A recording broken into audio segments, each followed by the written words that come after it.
Hello friends, आज हम CTET का प्रीवियस पेपर टीजीटी एसएसटी नहीं टीजीटी सीडीपी का जनवरी 2021 का पेपर करेंगे।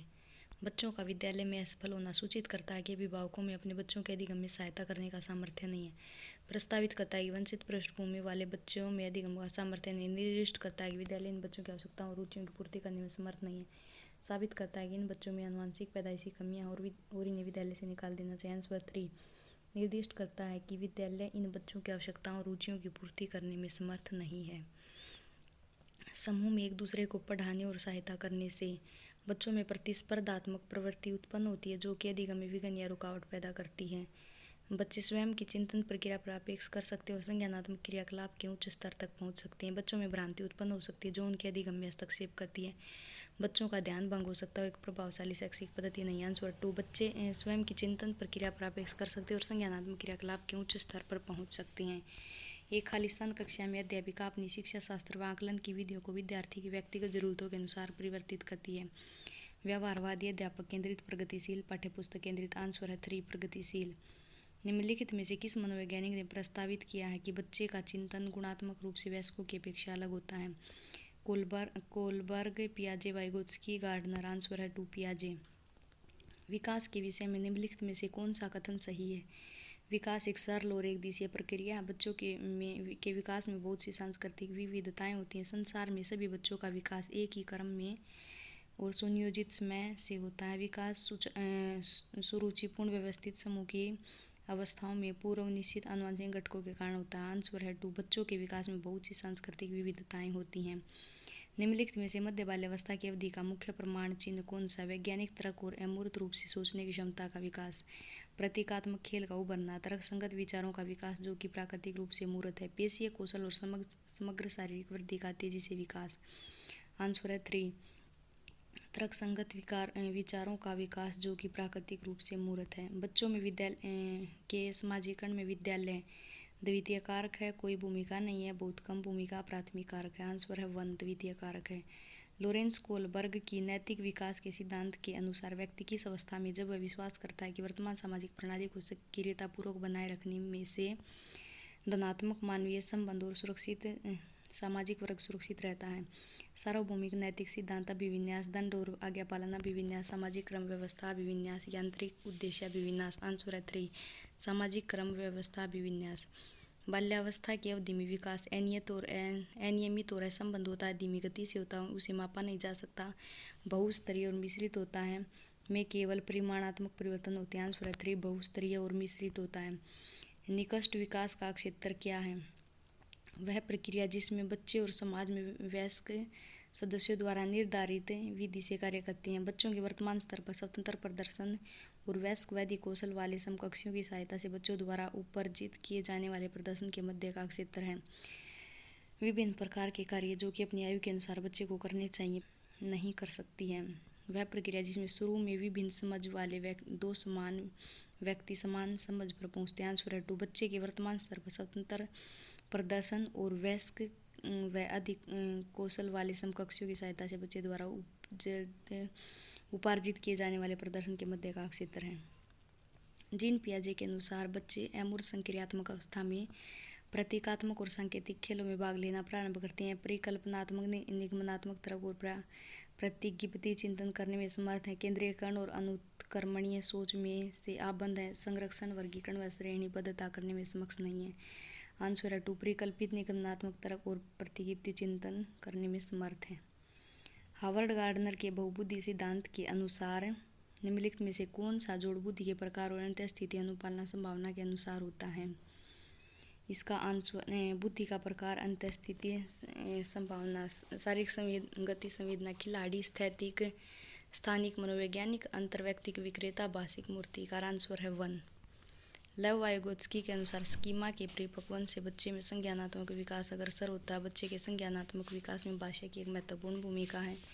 बच्चे भाषा अधिग्रहण यंत्र द्वारा भाषा सीखते हैं। बच्चे का संज्ञानात्मक विकास चरणों में था। आंसर है 2 बच्चे के संज्ञानात्मक विकास में भाषा की एक महत्वपूर्ण भूमिका है। एक प्रगतिशील कक्षा में शिक्षण अधिगम प्रक्रिया के दौरान अधिगमकर्ताओं का मूल्यांकन बेहद महत्वपूर्ण है, क्योंकि यह बच्चों की समझ की जानकारी देता है और अध्यापिका को अपने शिक्षा शास्त्र पर विचार करने में सहायक होता है। बच्चे के अधिगम में सहायक नहीं है, बच्चों की अधिगम प्रक्रिया में रुकावट उत्पन्न करता है। अभिभावकों को प्रतिपुष्टि देने में प्रयोजन से बेहद सफल, कम सफल और असफल विद्यार्थियों की पहचान में सहायक है। आंसर है 1, बेहद महत्वपूर्ण है, क्योंकि यह बच्चों की समझ की जानकारी देता है और अध्यापिकाओं को अपने शिक्षा शास्त्र पर विचार में सहायक होता है। किस मनोवैज्ञानिक के अनुसार बच्चे के संज्ञानात्मक विकास में सांस्कृतिक उपकरण एक महत्वपूर्ण भूमिका निभाते हैं? स्किनर, वाइगोत्स्की, पियाजे, बंडूरा। आंसर है 2, लेव वाइगोत्स्की। कक्षा में सभी लिंगों में जेंडर रूढ़िवादिता कम करने और विकास के विस्तार की संभावनाओं को बढ़ाने के लिए प्रभावशाली पद्धति कौन सी है? क्रियाकलाप के लिए मिश्रित लिंग समूह बनाना और विचार विमर्श को प्रोत्साहित करना, लिंग के जैविक अंतरों की उपेक्षा करना और उन्हें अस्वीकार करना, समाज में चित्रित लिंग भूमिकाओं को प्रबल करना, एक ही लिंग के योग्य समूह बनाना। आंसर है 1, क्रियाकलाप के लिए मिश्रित लिंग समूह बनाना और विचार विमर्श को प्रोत्साहित करना। अध्यापकों को कक्षा में बहुभाषीयता को खालिस्तान समझना चाहिए कि व्यवस्थात्मक मुद्दा एक गुण और साधन, एक रुकावट, एक समस्या। आंसर है 2, एक गुण और साधन। बाल केंद्रित कक्षा वह है जिसमें अध्यापक लचीला और प्रत्येक की व्यक्तिगत आवश्यकताओं को पूरा करता है। अध्यापक केवल पाठ्यवस्तु को ज्ञान के स्रोत के लिए उपयोग करता है। अध्यापक बच्चों को उनकी क्षमता के आधार पर वर्गीकृत करता है। बच्चों के व्यवहार को निर्देशित करने के लिए अध्यापक पुरस्कार और दंड का प्रयोग करता है। आंसर है 1, अध्यापक लचीला और प्रत्येक बच्चे की व्यक्तिगत आवश्यकताओं को पूरा करता है।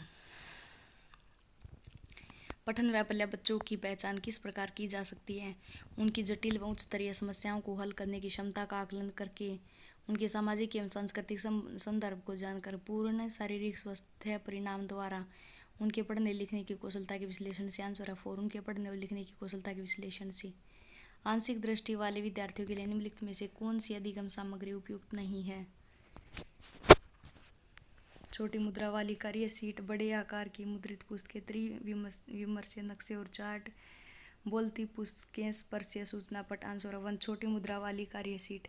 समावेशी शिक्षा के पीछे अंतर्निहित विचार हैं। दार्शनिकता की सभी बच्चों को नियमित विद्यालय में समान शिक्षा पाने का अधिकार है।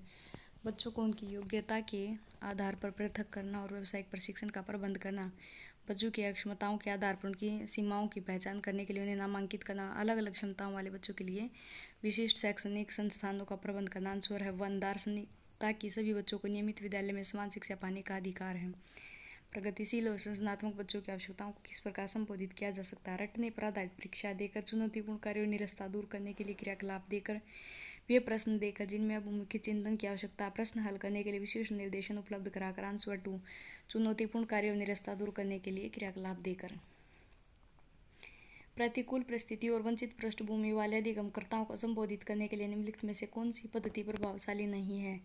क्रियाकलापों के लिए सहयोगी समूह बनाना और विद्यार्थियों को एक दूसरे का समर्थन के लिए प्रोत्साहित करना, अधिगमकर्ताओं से बातचीत करके उनकी आवश्यकताओं और उनके सम्मुखीन चुनौतियों को समझना, अधिगमकर्ता को विद्यालय के बाहर ट्यूशन पढ़ने के लिए कहना जिससे कि अध्यापकों को उन पर अधिक ध्यान न देना पड़े, विद्यार्थियों को संतुलित चुनौतीपूर्ण लक्ष्यों के लिए विपरीत करना और उन पर शिक्षण सहायता उपलब्ध कराना। आंसर 3, अधिगमकर्ताओं को विद्यालय के बाहर इसमें नहीं का आंसर देना, तो इसका आंसर 3 है, बाहर ट्यूशन पढ़ने के लिए कहना जिससे कि अध्यापक को उन पर अधिक ध्यान न देना पड़े। 1 मिनट रुकिए दोस्तों।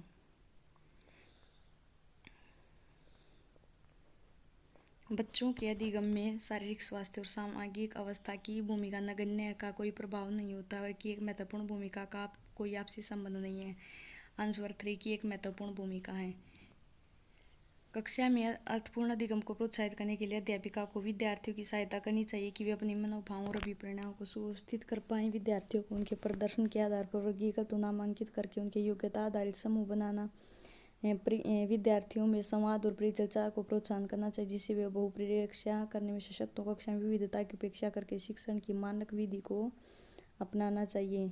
इसका आंसर है 1 और 3, यानी कि आंसर 2 है। आंसर 2 है, इसका ऑप्शन 1 और 3 है। निम्नलिखित में से कौन सा उदाहरण विद्यार्थियों को अधिगम के लिए विपरीत करने के लिए प्रभावशाली पद्धति है? प्रतियोगिताओं के लिए बहुत से अवसर उपलब्ध कराना, पहाड़ उपलब्ध कराना, विशेषकर जब कोई विद्यार्थी नया कौशल सीख रहे हैं, सीखने से ज़्यादा कार्य पूर्ण करने पर बल देना, वे कार्य देना जो कि बहुत सरल। आंसर 2, पहाड़ उपलब्ध कराना, विशेषकर जब विद्यार्थी कोई नया कौशल सीख रहे हों। बच्चे के चिंतन के विषय में निम्नलिखित में से कौन सा कथन सही नहीं है? बच्चे अपने आसपास की वस्तुओं को जानने के लिए जन्मजात जिज्ञासु होते हैं। बच्चे अपने आसपास की विविध घटनाओं के बारे में स्वयं अपने सिद्धांतों की रचना करते हैं। बच्चे प्रयत्नों को स्वयं नहीं सोच सकते और अध्यापक की मूल भूमिका उन्हें जानकारी उपलब्ध कराना है। बच्चे अपने आसपास की विविध घटनाओं के बारे में सक्रियतापूर्वक सोचते हैं और उनमें अन्वेषण की लालसा होती है। आंसर है 3। बच्चे प्रत्ययों को स्वयं सोच नहीं सकते, अध्यापक की मूल भूमिका उन्हें जानकारी उपलब्ध कराना है। अधिगम एक खालिस्तान और खालिस्तान प्रक्रिया। आंसर है 2। जटिल और सक्रिय। अपनी कक्षा में अर्थपूर्ण अधिगम को सुसाध्य बनाने के लिए अध्यापिका को अपनी कक्षा में सामाजिक, सांस्कृतिक, धार्मिक, भाषाई विविधता को खालिस्तान चाहिए, समझना चाहिए। आंसर 4 है। कक्षा में प्रभावशाली अधिगम के लिए वातावरण की रचना करनी चाहिए बजाय खालिस्तान वातावरण के। सहयोगिता और प्रतिस्पर्धिक। आंसर है 2।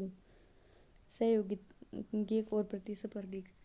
तो दोस्तों, आपको और प्रीवियस पेपर पाने के लिए हम नेक्स्ट वीडियो उपलब्ध कराएंगे। तब तक चैनल को कमेंट करके ये बताना कि आपको कौन सी वीडियो चाहिए। धन्यवाद दोस्तों।